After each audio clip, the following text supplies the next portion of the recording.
I ended up living in Mexico City's sewer system, even though I was only 15.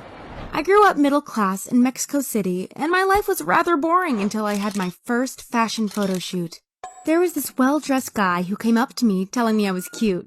He even asked me out to a bar, but I told him I was only 15 and my dad would never allow me to go out at night because of all the gangs and drug cartels in our country. He ended up giving me his number anyway and walked off again.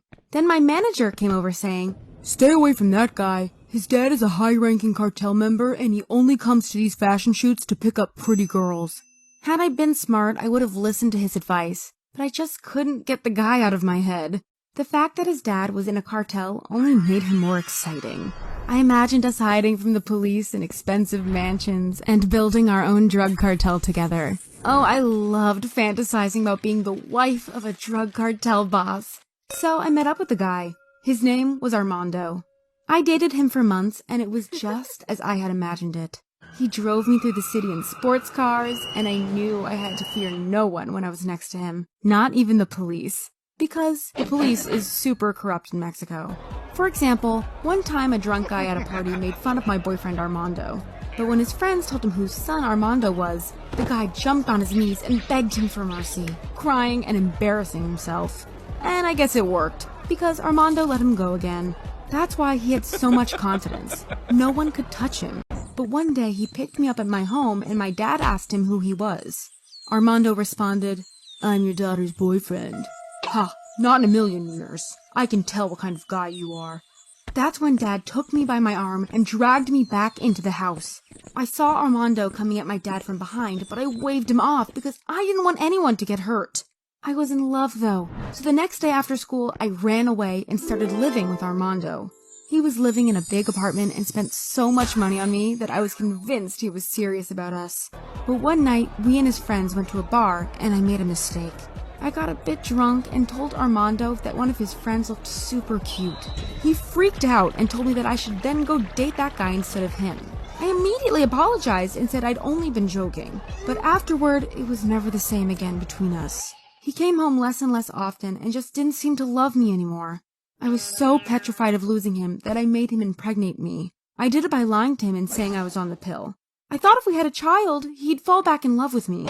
I said, "I know things have been difficult between us lately, but look what I just found out." I showed him the pregnancy test, hoping he'd be happy about it, but he looked dead in the eyes. "Aren't you happy?" "This wasn't part of my plans." His reaction made me so nervous. Had he already been planning on leaving me? We went to bed, but I couldn't fall asleep. I was too worried. Then in the middle of the night, he stood up, took his phone, and left the room. I secretly followed him to the balcony and heard him say, "I need you to get rid of her. It will be an easy job. I'll just bring her to your home tomorrow morning." I ran back to the bedroom, petrified. I had to get out of here. So I stood up early, around 5 a.m., trying to escape. But Armando somehow noticed it and said, "Where are you going?" "Oh, just to the bathroom. I think the baby woke me up." "Okay, and by the way, I'll later visit a friend. You should come with us." "Oh, that sounds fantastic, but, it's my aunt's birthday today." "That's fine, no problem. We'll visit your aunt first, and afterward go to my friend." What the frick? This psycho really wanted me dead. I went to the bathroom and turned on the shower. I wanted to make Armando believe I was showering so I had enough time to escape. Then I left the bathroom and went to the front door. But right when I pushed on the handle, I heard Armando say, "Where are you going?" "What, me? Oh, I'm just going outside to get some exercise." "Without shoes? And why did you leave the shower on?" I had no excuses left and just ran outside to the elevator. Armando didn't follow me. I guess he was scared I'd scream and get the neighbors' attention. Instead, he just stared in my eyes while I waited for the elevator. It was so scary.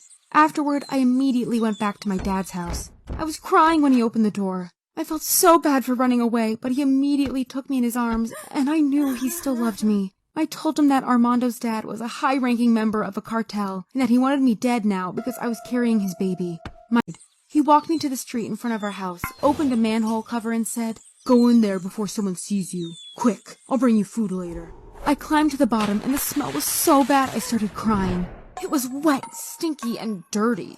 I waited for 12 hours until my dad finally came down to bring me food. "What took you so long? I hate this place." "You don't understand. Your lovely boyfriend Armando paid me a visit today. He and his buddies searched the whole house for you. It's best if you stay down here for a few months until things cool down. A few months? Are you nuts? There isn't even a toilet down here! That's why I brought you diapers. My dad also brought me water canisters, food, a camping mat, and a walkie-talkie. It wasn't the life of my dreams, but at least I was safe. And it also gave me time to reflect on all the dumb decisions I'd made. Later that day, I called my dad, apologized for running away, and thanked him for letting me come back. He only responded, "Don't worry, sweetie. I'll always be there for you." Then I fell asleep, but after a few hours, I felt a tickling on my toe. Ah! A freaking rat! And it wanted to eat my foot.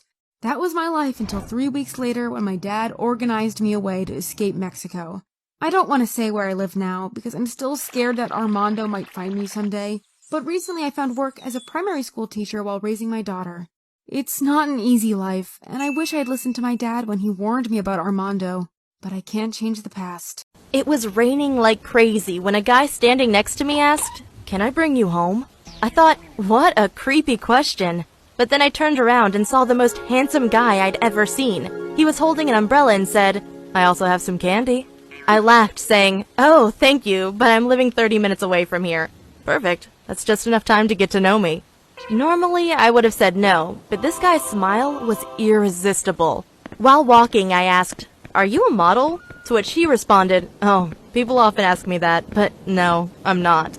We got to my doorstep and he said, "By the way, my name is Oscar. We should hang out again so we can become BFFs. What's your number?" I gave it to him without hesitation. The only problem was that I already had a boyfriend. But Oscar said he only wanted to be friends with me, so technically I wasn't doing anything wrong, and chatting with him was so much fun. When we met up again, he took me to a park. It was crazy. Every girl stared at him as if he was some kind of god. And Oscar wasn't shy. He always smiled back at the girls. I could tell he was a player. When I saw my boyfriend the next day, I told him I was hanging out with another guy friend. He responded, "No problem, I don't mind." You see, my boyfriend has never been very interested in me. So I met up with Oscar again, but this time he tried to kiss me. I said, "I'm sorry, I already have a boyfriend." "What? I didn't expect that. You said you want to be friends with me." He didn't respond and only smirked. The next time we met, he gave me a gift. I opened it and saw a golden necklace with a heart. I asked, "Why did you buy me that?" "Because I want to show how much I love you as a friend." "What do you mean?" Silence. I knew he was trying to win me over, but I gave back the necklace and said, "Stop it. I love my boyfriend and not you. If you try to win me over again, we can't see each other anymore." The next day I met my boyfriend and felt incredibly guilty. I should have told him that Oscar had hit on me, but I decided not to because I didn't want to lose Oscar as a friend. He was so much fun to be with. You see, my boyfriend was the opposite of Oscar.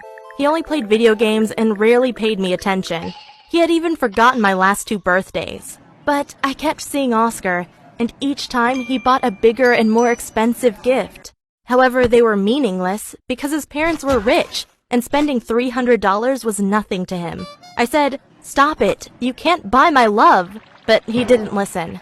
I also knew that Oscar was more interested in making love with me than being in love with me. And one day my boyfriend said, "I'd like to meet your friend, Oscar. Let's hang out together." I knew it was a terrible idea, but I still said, "Sure, no problem." We met up at a mall. My boyfriend greeted Oscar. "Hey, nice to meet you." "Nice to meet you too. I gotta tell you, you have an amazing girlfriend." "Yeah. I wish she was mine." What?" Oscar turned to me and said, "I would treat you like a queen and kiss your feet every day." "Yeah, I know that's what turns you on."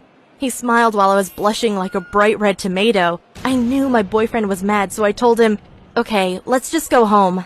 When we got there, he asked me, "Did you ever sleep with him?" "No, I didn't. Normally he isn't like that." "Fine, but I don't want you to see him again." "I won't, I promise." But Oscar came to my house the following day. He said he loved me endlessly and couldn't live without me. I knew he was exaggerating, but it was still cute. I told him to go away, but the damage was done. I couldn't stop thinking about Oscar. I realized I loved him more than my boyfriend. Oscar was so much fun to be with, while my boyfriend was sort of a jerk. He could go from cold to hot in a matter of seconds. One time he told me to order a pizza, but when it arrived, it was margarita instead of a pepperoni, so he screamed at me for 2 hours, telling me I was an idiot. Meanwhile, I was a stupid teenager. I wanted to have fun and go on adventures, not eat pizza and watch my boyfriend play video games. When Oscar came by my house again, he brought a rose with him. That's when I couldn't hold back anymore. I leaned over and was about to kiss him when I said, "Stop, wait 1 minute."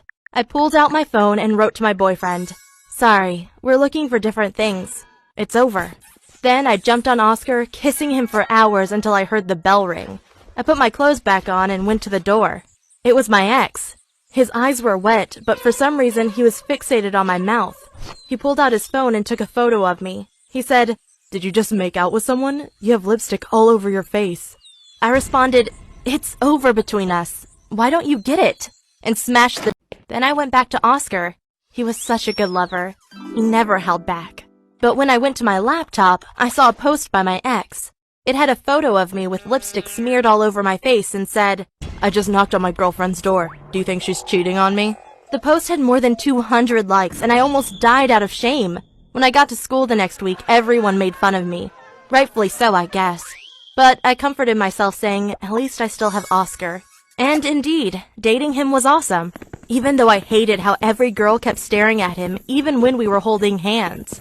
And when I asked Oscar if we were a couple now, he gave me the worst answer I could think of. He said, "I gotta be honest. I know I've been a jerk for breaking you and your boyfriend apart, but the way you broke up with him via text makes me worry that you're gonna dump me as soon as you find a guy that's better looking than me." That's not true. I broke up with my ex because he was always ignoring me. He was a terrible boyfriend. But Oscar responded, "Hey, I'm just telling you how I feel. After what you did, I will never be able to trust you." I was dumbstruck. Maybe karma was catching up on me. I wasn't sure, but I sure felt like an idiot.